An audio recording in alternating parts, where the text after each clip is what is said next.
श्री शिवाय नमस्तुभ्यम। जय भोलेनाथ की, जय माता पार्वती की। भक्तों, जो सावन के महीने में भगवान शिव की पूजा करते हैं, सोमवार का व्रत रखते हैं, शिवलिंग पर जल चढ़ाते हैं और फिर भी उनके जीवन में कोई ना कोई परेशानी बनी रहती है। क्या आपने कभी सोचा है कि इतनी मेहनत के बाद भी महादेव की कृपा क्यों नहीं मिल रही? तो भक्तों, सावन के महीने में कुछ ऐसी गलतियां हैं जो इंसान अनजाने में करता है और जिनकी वजह से उसकी सारी भक्ति, सारे व्रत, सारी पूजा सब धरी की धरी रह जाती है।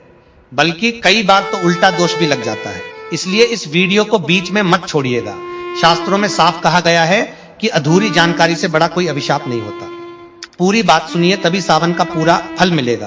भक्तों, वर्ष 2026 में सावन का यह पावन महीना 30 जुलाई गुरुवार से प्रारंभ हो रहा है और 28 अगस्त शुक्रवार तक चलेगा। यह पूरा महीना भगवान शिव और माता पार्वती की आराधना के लिए सबसे उत्तम और फलदायी माना जाता है। इस बार सावन में कुल 4 सोमवार पड़ रहे हैं। पहला सोमवार 3 अगस्त को, दूसरा 10 अगस्त को, तीसरा 17 अगस्त को और चौथा तथा अंतिम सोमवार 24 अगस्त को पड़ेगा। सावन का समापन 28 अगस्त को होगा, जो रक्षाबंधन का महापर्व है। उस दिन बहनें अपने भाइयों की कलाई पर राखी बांधकर भाई बहन के इस अटूट रिश्ते को और गहरा करेंगी। माताओं बहनों, शास्त्रों में लिखा है कि जब आषाढ़ मास की देवशयनी एकादशी को भगवान विष्णु 4 महीनों के लिए योग निद्रा में चले जाते हैं, तो इस सृष्टि की सारी जिम्मेदारी स्वयं देवों के देव महादेव अपने कंधों पर ले लेते हैं। यह समय जब शिव स्वयं इस संसार का संचालन करते हैं, सावन का महीना उसी का प्रतीक है। इसीलिए इस महीने में की गई भक्ति का फल इतना गहरा और तुरंत मिलने वाला होता है। लेकिन भक्तों, ध्यान से समझिए, जितना बड़ा वरदान उतनी ही कड़ी शर्तें। सावन का व्रत रखना जितना सरल दिखता है, इसके नियम उतने ही गहरे और सूक्ष्म हैं। और इन्हीं अदृश्य नियमों को ना जानने की वजह से हजारों भक्त हर साल पुण्य की जगह दोष कमा लेते हैं। आइए आज एक एक बात को बहुत ध्यान से समझते हैं। शिव भक्तों, सबसे पहले बात करते हैं उस गलती की जो शिवलिंग पर जल चढ़ाते समय लगभग हर व्यक्ति करता है। जब हम मंदिर जाते हैं तो अक्सर क्या करते हैं, वहीं मंदिर के अहाते में बने नल से जल भरा, लोटा उठाया और सीधे शिवलिंग पर चढ़ा दिया। भक्तों, यह देखने में बहुत साधारण लगता है, लेकिन पारंपरिक मान्यताओं के अनुसार यह बड़ी भूल है। इसे परंपरागत रूप से पराया जल या चोरी का जल माना जाता है। जो जल मंदिर के भीतर है वह उस मंदिर के पुजारी, सेवादार या उस परिसर में निवास करने वाले व्यक्तियों के लिए है, क्योंकि वही उनका घर है। यदि आपका घर मंदिर की सीमा के बाहर है तो आपको अपने घर की रसोई से, अपने घर के शुद्ध जल पात्र से तांबे, चांदी या पीतल के लोटे में जल भरकर पैदल चलते हुए मंदिर जाना चाहिए। महाराज कहते हैं कि इसके पीछे का रहस्य बहुत गहरा है। जब आप अपने घर से जल लेकर मंदिर की ओर चलते हैं तो उस यात्रा के दौरान आपके परिवार की सारी नकारात्मक ऊर्जा, आपके पूर्वजों का कष्ट, आपके जीवन की समस्याएं और आपके शरीर की बीमारियां, ये सब धीरे धीरे उस जल में समाने लगती हैं। वह जल एक माध्यम बन जाता है। जब आप उस जल को शिवलिंग पर अर्पित करते हैं तो भगवान भोलेनाथ आपके कष्टों को उसी तरह पी जाते हैं जैसे उन्होंने समुद्र मंथन के समय हलाल विष को अपने गले में धारण किया था। लेकिन यदि आपने मंदिर का ही जल उठाया और वहीं चढ़ा दिया तो आपने अपने जीवन का कोई भी बोझ महादेव को सौंपा ही नहीं। वह पूजा एक औपचारिकता बनकर रह गई, उसका फल शून्य हो गया। ध्यान से समझिए, अगला रहस्य है शिवलिंग से नीचे बहने वाले जल का। जब भक्त शिवलिंग पर जल चढ़ाते हैं, वह जल जलहरी के रास्ते एक निश्चित दिशा में बहता है। पारंपरिक मान्यताओं में इस बहते हुए जल को अत्यंत पवित्र और दिव्य माना गया है। यहाँ एक बात बहुत जरूरी है, उस बहते हुए जल को कभी भी लांघना नहीं चाहिए। ऐसा माना जाता है कि उस जल की ऊर्जा अत्यंत तीव्र होती है और उसे लांघने से शरीर और मन पर विपरीत प्रभाव पड़ सकता है। लेकिन भक्त उस जल का एक बड़ा सुंदर उपयोग भी बताया गया है। यदि आप थोड़ा सा वह जल किसी पात्र में लेकर घर ले जाएं तो इसे परंपरागत रूप से अत्यंत शुभ माना गया है। यदि घर में किसी को तेज बुखार हो, बड़े बड़े उपाय कर लिए गए हों और कुछ काम न आया हो, तो इस जल की कुछ बूंदें उस व्यक्ति को देने से या उसके माथे पर छिड़कने से भोलेनाथ की कृपा से बड़ी राहत मिलती है, ऐसी मान्यता है। इसी प्रकार यदि किसी की आंखों में जलन रहती हो, आंखें कमजोर हो रही हो, तो प्रतिदिन सुबह इस जल की कुछ बूंदें आंखों के किनारे लगाने से बहुत लाभ होता है। यह पारंपरिक विश्वास है जो पीढ़ियों से चला आ रहा है। माताओं बहनों, इस जल का एक और अद्भुत प्रयोग है। इस जल को अपने घर के मुख्य द्वार पर चारों कोनों में तिजोरी के पास छिड़कने से घर की नकारात्मक ऊर्जा दूर होती है, ऐसा पारंपरिक विश्वास है। यदि किसी ने आपके घर पर कोई बुरी भावना से कुछ किया हो या घर में बीमारियां और परेशानियां लगातार बनी हो, तो यह प्रयोग बहुत सहायक माना गया है। लेकिन एक सावधानी जरूरी है, इस जल को पांव नहीं लगने देना चाहिए, किसी अशुद्ध जगह पर नहीं रखना चाहिए और स्नान घर के पास बिल्कुल नहीं ले जाना चाहिए। अब बात करते हैं शिवलिंग पर चढ़ाई जाने वाली सामग्री की।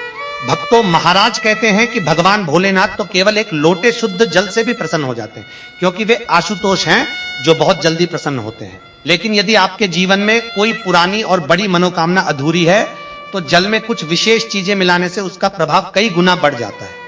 सावन के महीने में यदि आप शिवलिंग पर ताजे गन्ने का रस अर्पित करते हैं तो घर में माता लक्ष्मी की कृपा बनी रहती है, ऐसी मान्यता है। घर का कर्ज हो, दरिद्रता हो, आर्थिक संकट हो, यह प्रयोग बहुत लाभकारी माना जाता है। यदि आप महसूस करते हैं कि पितृदोष है, राहु केतु का प्रकोप है या काम बनते बनते बिगड़ जाते हैं तो जल में थोड़े से काले तिल मिलाकर ओम नमः शिवाय का 108 बार जाप करते हुए शिवलिंग पर अर्पित करें। शास्त्रों में इसे अत्यंत शुभ उपाय बताया गया है। शिव भक्तों, धतूरे की बात भी जरूरी है। बहुत से लोग बिना किसी नियम के जितने चाहे धतूरे शिवलिंग पर रख देते हैं, लेकिन मान्यता के अनुसार धतूरा हमेशा विषम संख्या में यानी 1, 3 या 5 ही चढ़ाना चाहिए। धतूरा प्रतीकात्मक रूप से हमारे भीतर के काम, क्रोध, लोभ, मोह और अहंकार को दर्शाता है। जब हम विषम संख्या में धतूरा चढ़ाते हैं तो मानो हम अपनी इन मानसिक बुराइयों को महादेव के चरणों में समर्पित कर देते हैं। अब बात करते हैं पंचामृत की। सावन में शिव जी को पंचामृत का भोग लगाना बेहद शुभ माना गया है। पंचामृत में 5 चीजें होती हैं: शुद्ध गाय का कच्चा दूध, गाढ़ा दही, शुद्ध घी, असली शहद और मिश्री। यह सब चीजें शुद्ध और घर की बनी होनी चाहिए। बाजार की मिलावटी या डिब्बाबंद सामग्री से भगवान को भोग नहीं लगाना चाहिए। और एक बात, पंचामृत को कभी तांबे के बर्तन में नहीं रखना चाहिए। तांबे में दूध या दही रखने से रासायनिक बदलाव होता है जिससे वह खट्टा और हानिकारक हो जाता है।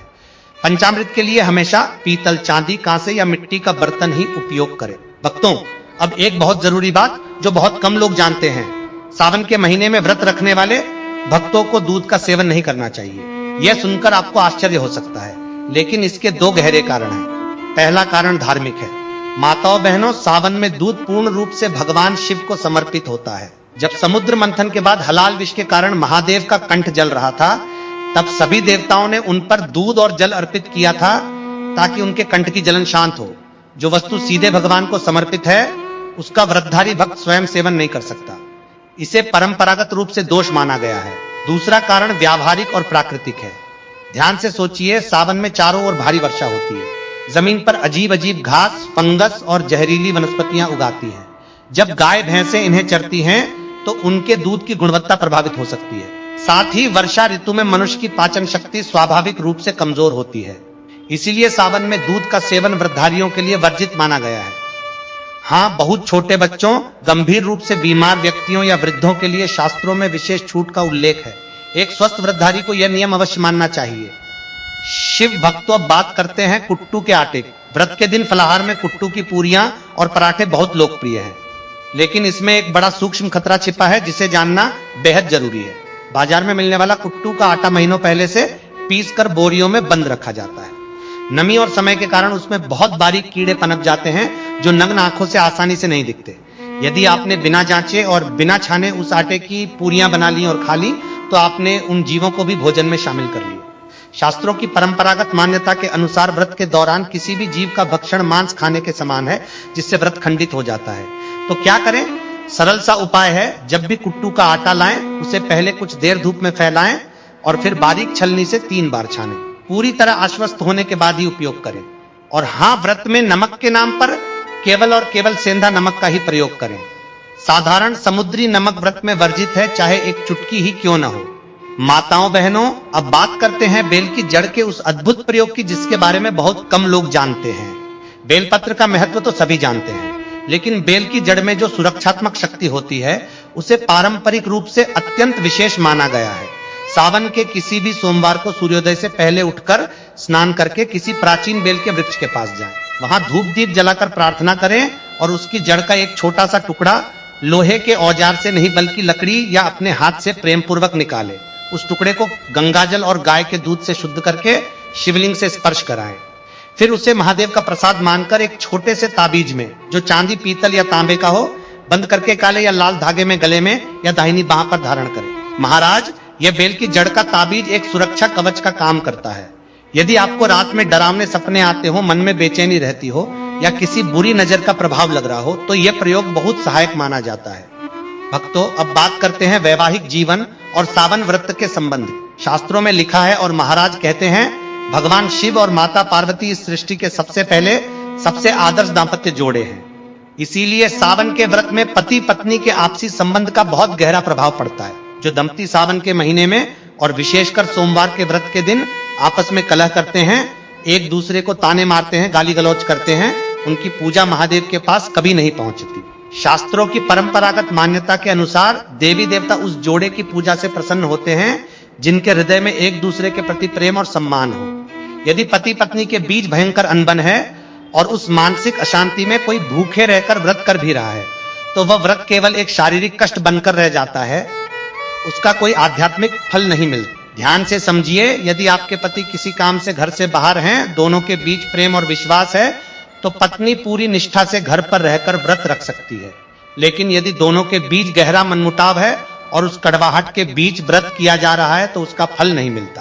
पहले मन की शांति, फिर पूजा। माताओं बहनों, एक और बहुत महत्वपूर्ण बात, आज के युग में बहुत से युवा केवल कोर्ट में साइन करके शादी कर लेते हैं और उसे पूरा विवाह मान लेते हैं, लेकिन सनातन परंपरा और हिंदू शास्त्रों के अनुसार केवल न्यायालय की कागजी शादी को धार्मिक विवाह नहीं माना जाता। जब तक पवित्र अग्नि को साक्षी मानकर वैदिक मंत्रोच्चार के बीच कन्यादान और 7 फेरे न हो, तब तक वह विवाह आध्यात्मिक रूप से पूर्ण नहीं है। ऐसी महिलाओं को सावन के मुख्य व्रत रखने से पहले विधिवत रूप से भगवान शिव और माता पार्वती के सामने वैदिक परंपरा संस्कार पूर्ण करना चाहिए, तभी उनका व्रत पूर्ण फलदायी होगा।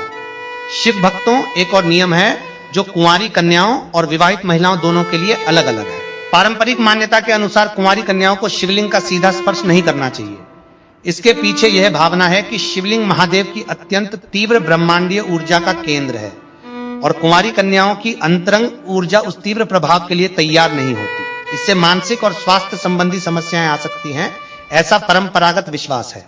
कुंवारी कन्याओं को माता पार्वती की मूर्ति या जलहरी का स्पर्श करना चाहिए और दूर से ही जल अर्पित करना चाहिए। इसके विपरीत जो महिलाएं वैदिक रीति से विवाहित हैं, वे शिवलिंग का स्पर्श कर सकती हैं, चंदन लगा सकती हैं, पूरी निष्ठा से उनकी सेवा कर सकती हैं। भक्तों, अब बात करते हैं उन दिव्य संकेतों की जो यह बताते हैं कि महादेव आपकी भक्ति से प्रसन्न है। सावन के महीने में जब आप पूरी श्रद्धा और नियम के साथ भक्ति करते हैं, तो महादेव आपको कुछ ऐसे संकेत देते हैं जो आश्चर्यचकित कर देते हैं। यदि सावन में अचानक आपके घर के भीतर, आंगन में या बेडरूम के पास कोई काला सांप दिखे, तो घबराएं नहीं, चीखें नहीं और उसे नुकसान न पहुंचाएं। पारंपरिक मान्यता है कि यह महादेव के गणों के आगमन का संकेत है। इसका अर्थ है कि आपकी भक्ति महादेव तक पहुंच रही है और आपकी कोई बड़ी मनोकामना जल्द पूरी होने वाली है। इसी प्रकार यदि सावन के दिनों में कोई भूखी गाय आपके मुख्य द्वार पर आ जाए, तो यह परंपरागत मान्यता के अनुसार महादेव के नंदी का प्रतीक है। तुरंत उन्हें हरी घास, गुड़ और शुद्ध भोजन कराएं। उनके माथे पर कुमकुम का तिलक लगाएं। यह अत्यंत शुभ अवसर है। यदि किसी प्राचीन शिव मंदिर में आपके सामने अचानक छिपकली दिखाई दे, तो यह धन आगमन और कर्ज से मुक्ति का शुभ संकेत माना जाता है। ऐसी परंपरागत मान्यता है। माताओं बहनों, एक और अद्भुत संकेत की बात करते हैं। सावन में कई बार एक बड़ा काला भौरा या काली मक्खी घर के भीतर आ जाती है और पूजा घर के दीपक के आसपास मंडराने लगती है। डरकर उसे मत मारिए। पारंपरिक मान्यता के अनुसार यह माता दुर्गा को दूत का आगमन है। शास्त्रों में भौरे को माता ब्रह्माणी और मां दुर्गा का दूत माना गया है। इसका घर में आना यह संकेत है कि आपके घर पर जो भी नकारात्मकता मंडरा रही थी, वह दूर हो रही है और सुख समृद्धि का आगमन होने वाला है। शिव भक्तों, अब बात करते हैं शिव जी को चढ़ाए जाने वाले भोग की। भगवान भोलेनाथ को बाजार की मिलावटी केमिकल युक्त मिठाइयां भोग में नहीं लगानी चाहिए। यदि आप बर्फी चढ़ाना चाहते हैं, तो वह घर पर शुद्ध दूध से बनी हो। इसमें चांदी का वर्क न लगाएं, क्योंकि उसकी निर्माण प्रक्रिया में अशुद्ध तत्वों का उपयोग हो सकता है। शिव जी को दही का भोग अत्यंत प्रिय है, विशेषकर सावन के गर्म और उमस भरे मौसम में। लेकिन दही बिल्कुल ताजा होना चाहिए। खट्टा, पुराना या बासी दही कभी न चढ़ाएं। ऐसी मान्यता है कि बासी चीजें शिव जी को अर्पित करने से घर में कलह बढ़ती है। भक्तों, अब आते हैं इस वीडियो के उस भाग पर जो आज की सबसे बड़ी और रोंगटे खड़े कर देने वाली बात है। समुद्र मंथन और महादेव के हलाल विष पान की वह अमर कथा, जिसे सुने बिना सावन का कोई भी व्रत पूरा नहीं होता। शिव महापुराण की कथा कहती है, बहुत पुराने समय में सतयुग के दौरान जब देवता और असुर अमृत प्राप्ति के लिए क्षीर सागर का मंथन कर रहे थे, मंदराचल पर्वत को मथानी बनाया गया और नागराज वासुकी को रस्सी। एक और देवता थे, दूसरी ओर असुर। वे दोनों मिलकर समुद्र को मथ रहे थे। मंथन की उस प्रक्रिया के बीच अचानक समुद्र की गहराइयों से एक घना, काला और विषाक्त धुआं उठने लगा। भक्तों, यह कोई साधारण धुआं नहीं था। यह था हलाल, ब्रह्मांड का सबसे भयंकर महाविष, जिसकी केवल एक सांस से तीनों लोकों के प्राणी तड़प उठे। वनस्पतियां सूखने लगी, देवताओं के मुकुट पिघलने लगे और असुर भी दम तोड़ने लगे। पूरी सृष्टि महाविनाश की कगार पर आ खड़ी हुई। न ब्रह्मा जी के पास कोई उत्तर था, न भगवान विष्णु के पास। तब सभी देव, ऋषि, हाइफन मुनि और दानव सब एक साथ कैलाश की ओर दौड़े और महादेव के चरणों में गिर पड़े।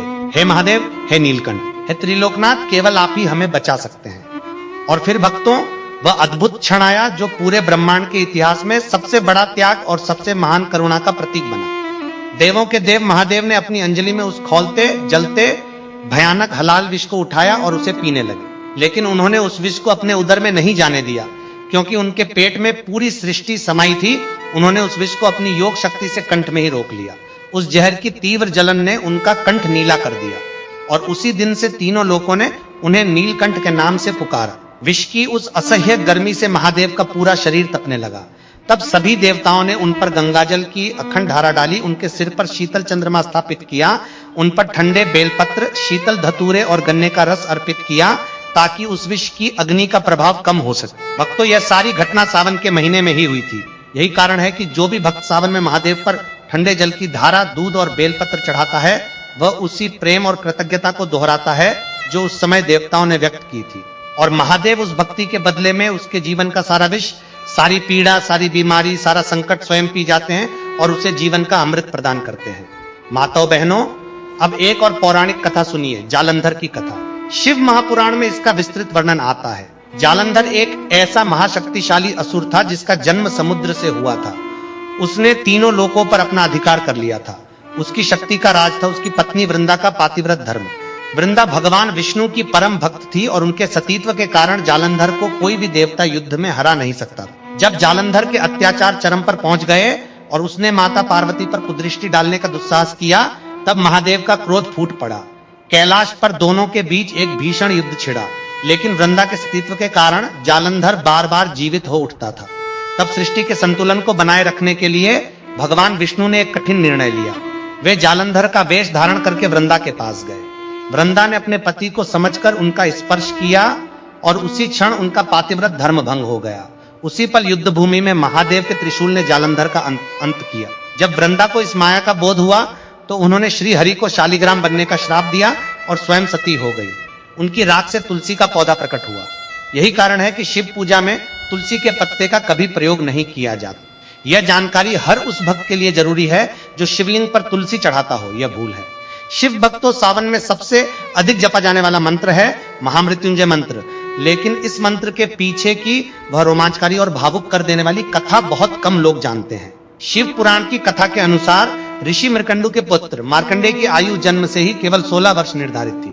जैसे जैसे वह समय करीब आने लगा, उनके माता पिता का हृदय मृत्यु के भय से कांपने लगा।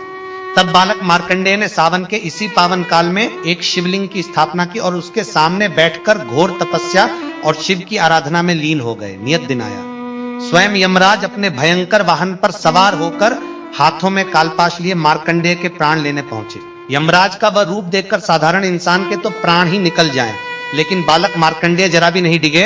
वे शिवलिंग से कसकर लिपट गए।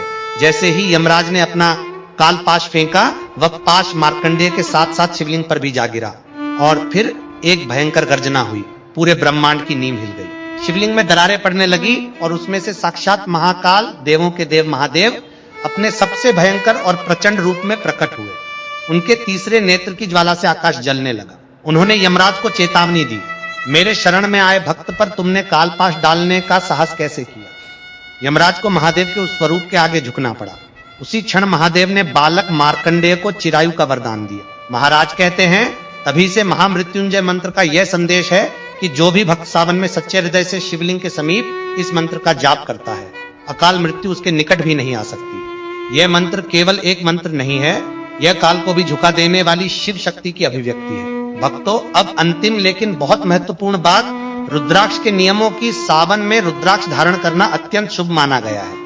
लेकिन इसके साथ कुछ कड़े पारंपरिक नियम जुड़े हैं जिन्हें जानना जरूरी है। शास्त्रों में बताया गया है कि रुद्राक्ष की उत्पत्ति महादेव के उन असुरों से हुई थी जो उन्होंने हजारों वर्षों की समाधि के पश्चात इस संसार के दुखों को देखकर बहाए थे।